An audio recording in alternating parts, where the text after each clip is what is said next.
नमस्कार दोस्तों। आज हम एक ऐसे राज की खुफिया कहानी पर चर्चा करेंगे जो अमेरिका के इतिहास की सबसे मनोहर रहस्य है।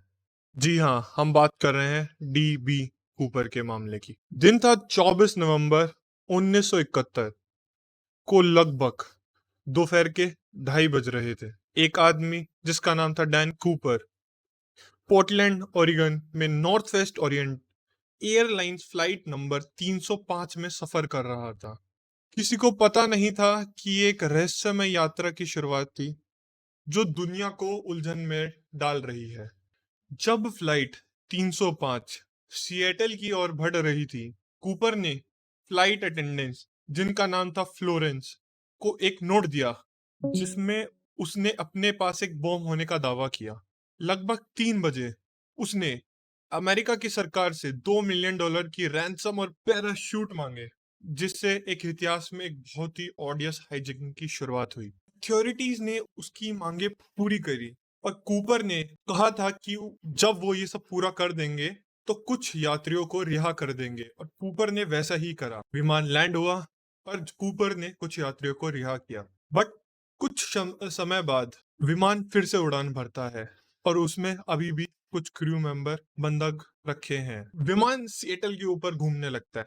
एफबीआई ने कूपर के मांगों को पूरा करने के लिए चॉपर्स का इस्तेमाल किया गया। नेगोशिएशन के दौरान एफबीआई ने विमान में पैसा और पैराशूट भेजने का काम किया।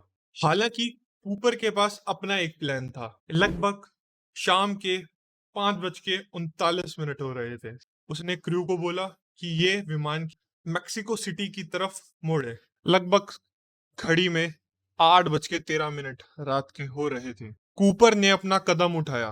उसने एक पैराशूट पहन लिया और जो भी पैसे थे वो वजन में काफी भारी थे, इसलिए उस पैसों को उसने अपने शरीर के आसपास लपेट लिया। उस टाइम फ्लाइट 305 के पीछे एक बैक डोर था जिससे सीढ़ियां नीचे की तरफ खुलती थी। उसका प्लान यह था कि हवाई जहाज मैक्सिको की तरफ बढ़ रहा है, वो एक लो एल्टीट्यूड और धीमी स्पीड में जाए।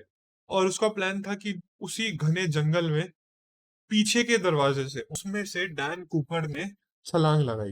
एफबीआई के एजेंट्स ने वहां पे विशाल खोज अभियान का बावजूद भी कूपर और पैसों और पैराशूट का कुछ पता नहीं चला।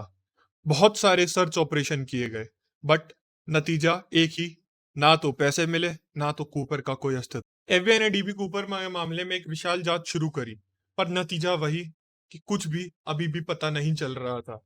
कई लोगों ने सेम चीज करने की ट्राई करी, बट पकड़े गए। वर्षों के बाद भी कई शिद्दतों के उदय हुए चॉपर्स के बारे में कुछ लोग मानते हैं कि उसने छलांग लगाते समय मौत हो गई, जबकि दूसरे मानते हैं कि वो बच गया, और एक मान्यता है कि वह जिंदा रहा।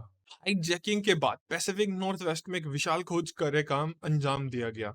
हेलीकॉप्टर्स, कई प्लेन्स और जमीन की टीम ने कूपर या लापता पैसों कि किसी भी एक अंश का भी खोज करने की कोशिश करी, पर नतीजा वही, कुछ भी हासिल ना हो पाया। डीबी कूपर मामले की मीडिया कवरेज विशेष रूप से थी। अखबारों में skyjacker vanishes into the air और nationwide hunt for hijacker जैसे हेडलाइंस चलाए गए। डीबी कूपर मामले ने एक लोक संस्कृति पर गहरा प्रभाव छोड़ा। बुक्स, डॉक्यूमेंट्रीज और फिल्म ने राज के अन्वेषण किया जो नई पीढ़ियों के लिए जिंदा रखता है। कितने भी सालों के बाद डीबी कूपर के बारे में सच्चाई हमेशा के लिए लापता रहेगी, जो इसे हमारे समय का सबसे बड़ा अनसॉल्व्ड हाईजैकिंग बनाता है। और इस तरह डीबी कूपर का राज जारी रहता है, एक दिलचस्प कहानी, डेयरिंग और एक आदमी के रहस्य में गायब होने की कहानी। आपका हमारे साथ यात्रा में शामिल होने के लिए धन्यवाद।